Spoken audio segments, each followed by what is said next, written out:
오늘은 창세기 8장 20절에서 9장 17절까지 말씀을 통해서 하늘을 향한 활, 나를 향한 사랑이라는 제목으로 함께 말씀을 나누고자 합니다. 하나님께서는 아담과 하와를 너무도 사랑하셨습니다. 그리고 그 자녀들이 생육하고 번성하여 땅에 충만하기를 바라셨습니다. 아담과 하와의 타락 이후에도 그 자손들은 계속해서 번성했습니다. 하지만 그들의 죄도 함께 번성했습니다.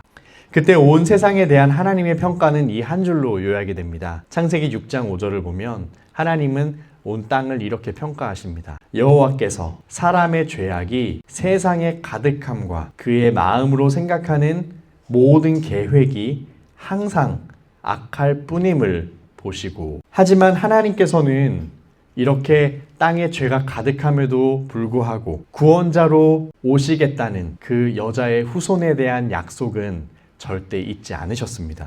그리고 노아와 그 가족들에게 특별한 은혜를 베푸셨습니다. 노아는 하나님의 말씀에 순종해서 아주 큰 상자를 만듭니다. 우리는 그것을 방주라고 부릅니다. 아주 큰 방주를 만들기 시작합니다. 그리고 120년 후에 하나님께서는 대홍수로 온 세상을 멸하십니다. 온 세계가 창조 이전의 혼돈의 상황으로 돌아가는 것 같았습니다. 물이 온 땅을 덮었고 땅 위에 사는 생물 중에는 노아와 노아 가족과 그 함께 방주에 탄 그 동물들만 유일하게 살아남았습니다. 하나님께서는 이 혼돈 가운데서도 노아와의 언약을 기억하셨습니다. 홍수 중에도 노아를 끝까지 지켜주시고 다시 땅이 드러나게 하십니다. 방주 안에서의 1년의 시간을 보낸 노아와 가족들은 드디어 방주에서 나옵니다. 방주의 문이 열리고 노아가 새로운 땅에 첫 발을 내딛습니다. 새로운 세상은 홍수 이전과 너무나 달랐습니다. 인간이 이루었던 모든 것이 사라졌습니다. 사람도 없었고 짐승도 없었습니다. 너무도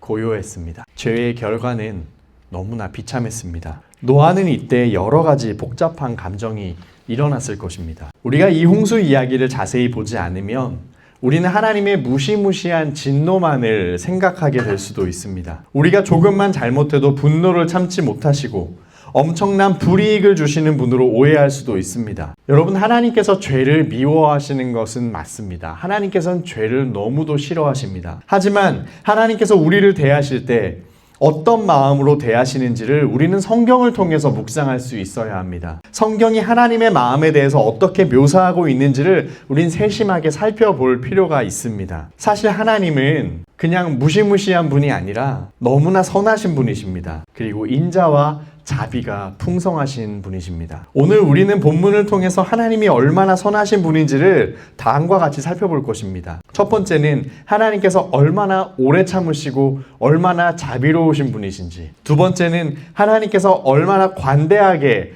우리에게 베풀어 주시는 분이신지, 세 번째는 하나님께서 그 누구보다 우리를 귀하게 여기시고 자신을 희생하시면서까지 우리를 사랑하시는지에 대해서 함께 살펴보려고 합니다. 오늘 아침 우리는 이 노아와 맺으신 이 언약을 통해서 하나님에 대한 우리의 오해를 바로잡고 하나님의 사랑 안에서 안식을 누리시기를 바랍니다. 첫 번째로 오래 참으시고 자비를 베푸시는 하나님에 대해서 함께 살펴보겠습니다.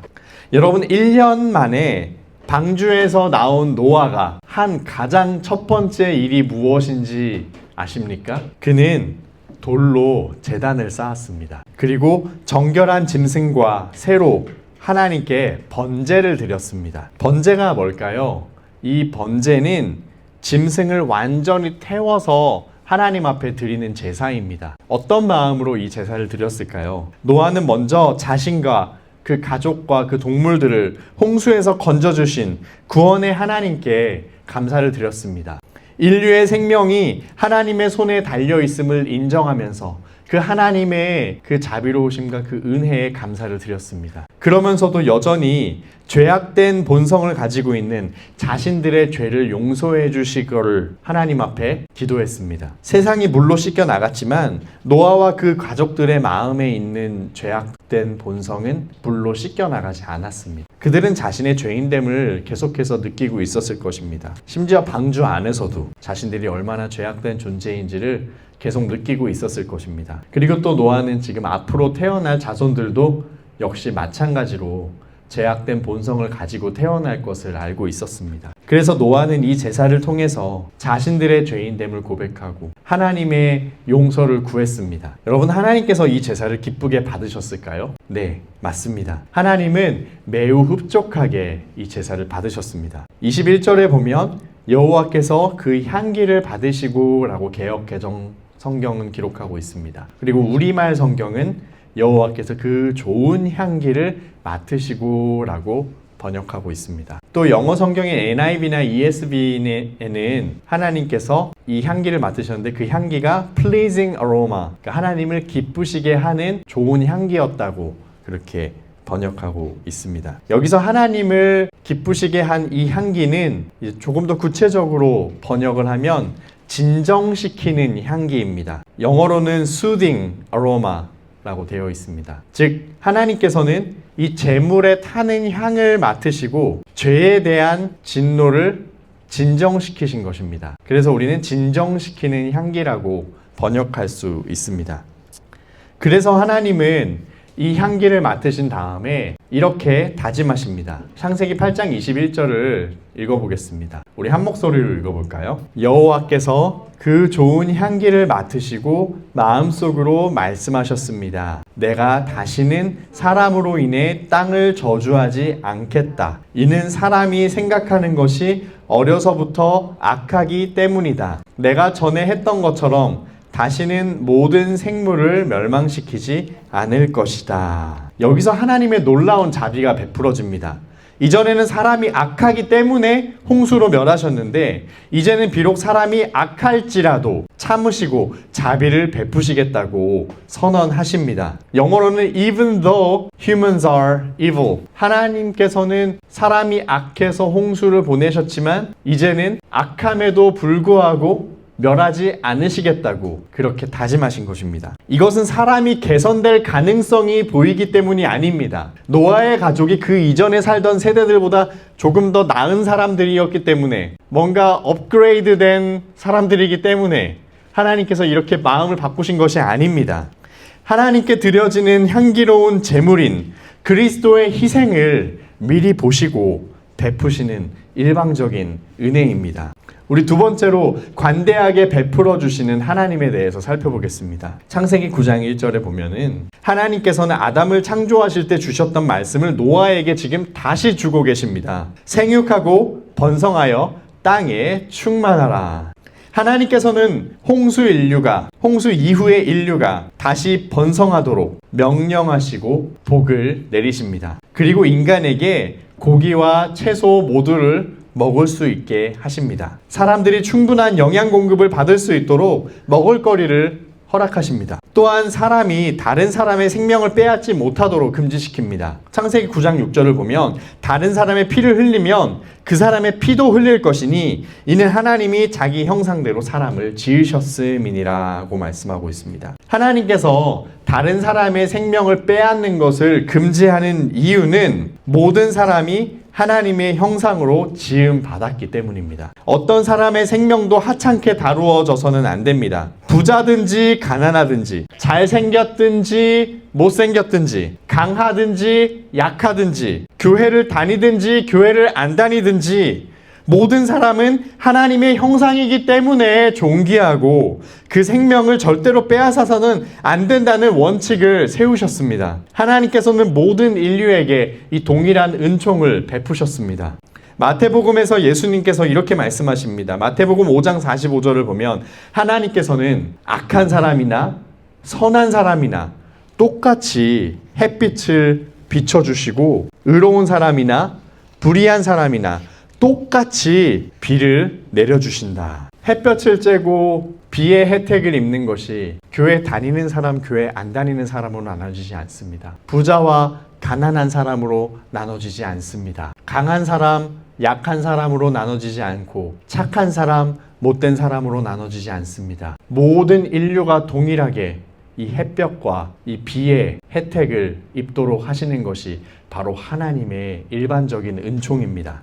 그리고 하나님께서 노아와 다시 공식적으로 언약을 맺으십니다. 이 언약의 대표는 노아였지만 모든 인류와 모든 동물에게까지도 이 언약에 포함시키십니다. 하나님께서는 생태계 전체의 회복과 보존에 관심이 아주 많으십니다. 그 언약의 내용은 이것입니다. 창세기 9장 11절을 보면 내가 너희와 언약을 세우리니 다시는 모든 생물을 홍수로 멸하지 아니할 것이라. 땅을 멸할 홍수가 다시 있지 아니하리라. 자, 여러분, 여기서 홍수로 다시는 멸망시키지 않을 것이다 라는 약속이 왜 중요할까요? 왜냐하면 홍수는 모든 생명체를 가리지 않고 다 멸절시키기 때문입니다. 우리의 죄만 생각해도 하루에 몇 번씩 홍수가 일어나도 우리는 할 말이 없습니다. 그렇지 않습니까? 죄를 지을 때마다 홍수를 부으신다면 매일매일 홍수가 일어나는 것이 당연합니다. 하지만 하나님께서는 오래 참으시며 많은 사람들이 회개하여 구원을 받기를 원하십니다.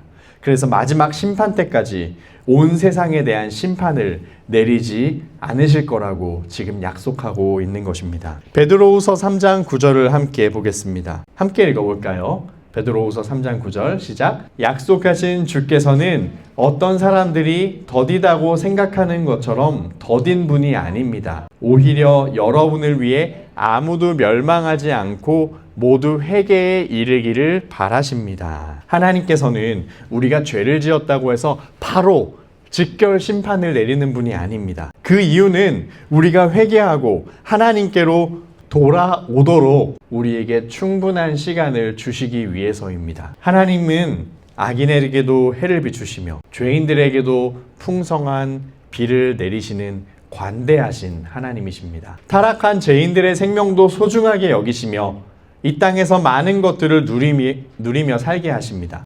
또한 사람들이 복음을 듣고 하나님께 회개하며 돌아오기를 기다리시며 심판을 보류하고 계십니다. 이것이 바로 전 인류에게 베푸시는 하나님의 은혜입니다. 우리 세 번째로 희생적인 사랑으로 우리를 사랑하시는 하나님에 대해서 함께 살펴보겠습니다. 하나님은 이 언약의 증표로 구름 속에 무지개를 두십니다.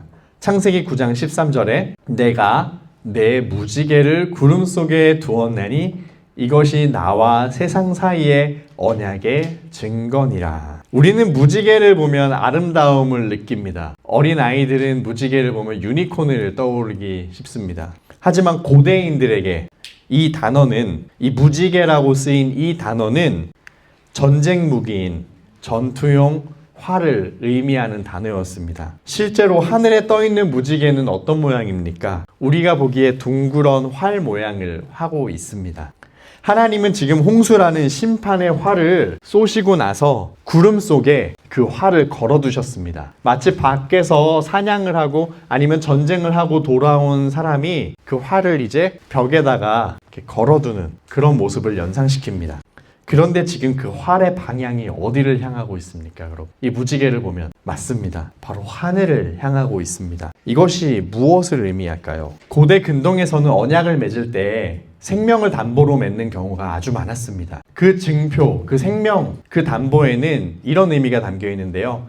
지금 당신과 내가 맺는 이 평화의 언약을 깬다면 내가 내 목숨을 내어놓겠다 라는 것을 보여주는 것입니다. 하나님께서는 지금 노아와 언약을 맺으시면서 하늘에 활을 걸어두시고 자신의 목숨을 담보로 거신 것입니다. 하나님께서는 언약을 절대 깨지 않으셨습니다. 하나님께서는 그 언약에 끝까지 신실하셨습니다. 하지만 노아의 후손인 우리들은 그렇지 않았습니다. 우리는 끝없이 하나님을 배반하고 하나님의 말씀을 따르지 않았습니다. 우리는 그 언약을 이미 여러 번 깼습니다. 공의대로 한다면 그 활시인은 우리에게 당겨져야 했습니다. 하지만 하나님께서는 우리에게 이 활을 쏘지 않으셨습니다. 대신 하나님의 거대한 화살은 죄인이 아닌 하나님의 아들 예수 그리스도의 심장을 향하여 날아갔습니다.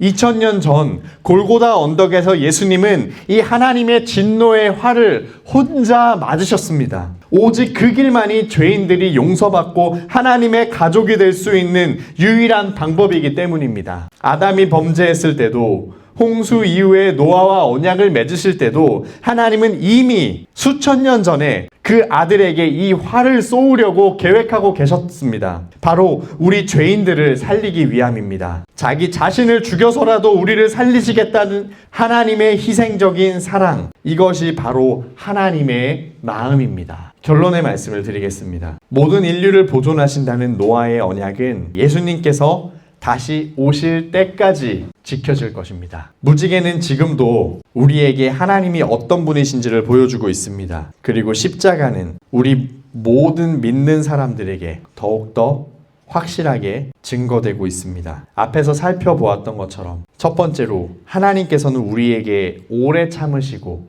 우리에게 자비를 베풀어 주십니다. 예수님께서 우리 대신 형벌을 다 감당하시고 하나님께 향기로운 제물이 되어주셨기 때문입니다. 두 번째로 하나님께서는 악인들에게도 일반 은총을 베풀어 주십니다. 교회를 다니지 않는 사람들도 여전히 하나님의 형상을 가지고 있기 때문입니다. 여러분, 그렇다면 교회를 다니지 않는 사람들도 예수님을 믿지 않는 사람들에게도 이러한 큰 은총을 베풀고 계신다면 하나님의 자녀들에게는 얼마나 더 특별한 은총을 베풀어 주시겠습니까? 그리고 하나님의 자녀인 우리는 은혜로운 마음으로 다른 사람을 대해야 하지 않을까요? 하나님이 그들을 사랑하신 것처럼 우리도 우리의 이웃을 사랑으로 대해야 되지 않을까요, 여러분? 그리고 세 번째로 하나님께서는 가장 소중한 것을 희생하시면서까지 우리를 사랑하셨습니다. 지금도 사랑하고 계십니다. 예수님께서는 우리를 살리시기 위해서 자신이 대신 이 죄에 대한 진노의 심판의 화를 맞으셨습니다. 예수님은 자신의 모든 것을 버리시면서까지도 우리를 끝까지 사랑하셨습니다. 이것이